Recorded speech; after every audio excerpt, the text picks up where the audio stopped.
बॉलीवुड में ऐसे कई सितारे हैं जिन्होंने अपने करियर की शुरुआत एकदम धमाकेदार की और कई सालों तक उन्होंने अपना वो रुतबा कायम भी किया।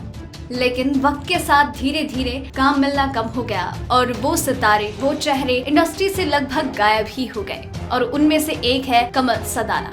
जी हाँ, कमल सदाना इंडस्ट्री के कभी बहुत ही फेमस हीरो हुआ करते थे। एकदम चॉकलेट बॉय वाली इमेज थी उनकी। लेकिन अब हाल फिलहाल में देखा जाए तो कोई उनका नाम तक नहीं जानता और बिल्कुल इंडस्ट्री से गायब हो चुके हैं। कमल सदाना मशहूर निर्माता ब्रज सदाना के बेटे हैं, जिन्होंने चोरी मेरा काम, यकीन, उस्तादों के उस्ताद, दो भाई जैसी कई सुपरहिट फिल्म बनाई है। लेकिन कमल के जीवन में बहुत ही उतार चढ़ाव आए और इस तरह से ऐसा ही एक बड़ा दिन था उनका 20वां जन्मदिन। जी हाँ, हर किसी के लिए जन्मदिन ढेरों खुशियां लेकर आता है, लेकिन कमल सदाना के लिए उनका 20वां जन्मदिन बहुत ही बुरा साबित हुआ। और आज हम आपको बताने वाले हैं कमल सदाना के 20वें जन्मदिन पर हुई उस घटना के बारे में। कमल सदाना बहुत खुश थे कि उनके 20वें जन्मदिन पर बहुत ही खुशनुमा दिन होने वाला है, लेकिन उनके इस जन्मदिन ने उनके जीवन में सबसे बड़ी दुर्घटना को न्योता दिया। उनके इस जन्मदिन की खुशी को उनकी आंखों के आंसुओं में तब्दील कर दिया। कमल का जन्मदिन अभी शुरू ही हुआ था और उनके जीवन में सबसे बुरा समय भी शुरू हुआ। वो 4 गज शॉट की रात थी। कमल के लिए केक काटने के लिए उनकी माँ और बहन बैंड्रा मुंबई में उनके बंगले के हॉल रूम में थी। लेकिन उनके कमरे के अंदर कमल के पिता असमंजस में थे कि वो खुद को गोली मारकर आत्महत्या करने वाले थे।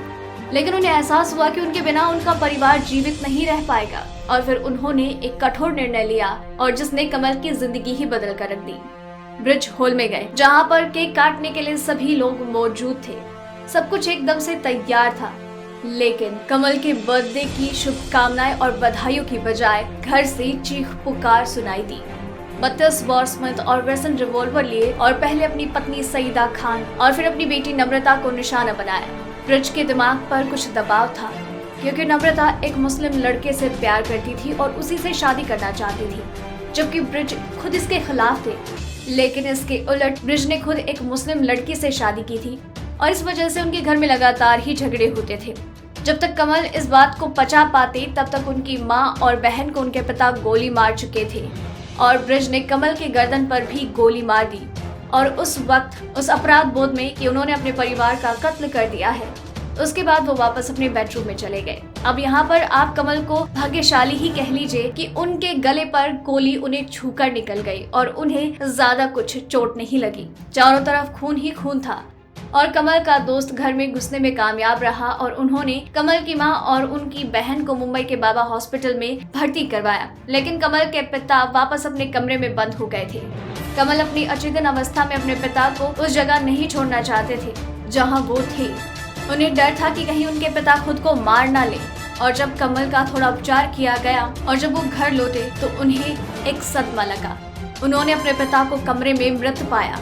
साथ ही उसने सोचा कि उसकी तरह उसकी माँ और बहन भी बच गए होंगे, लेकिन उनके दोस्त ने उनसे तथ्य छुपाए रखा कि उनकी माँ और बहन को अस्पताल में ही मृत घोषित कर दिया गया है।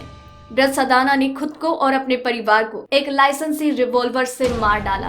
पहले ब्रिज के परिवार ने नरगिस की मदद से ब्रिज के रिवॉल्वर को हवा में गोली चलाने के बाद गुस्से में जब्त कर लिया था, लेकिन उसे फिल्म की शूटिंग के लिए वापस मिल गई थी। धीरे धीरे इस दुखद घटना से बचने वाले ने इस मानसिक आघात से बाहर निकलने की कोशिश की, वैसे कि वो कैसे काम न करता है कि वो भी जीवित ना रहे। लेकिन जीवन एक ऐसा खेल है जिस पर चलना चाहिए।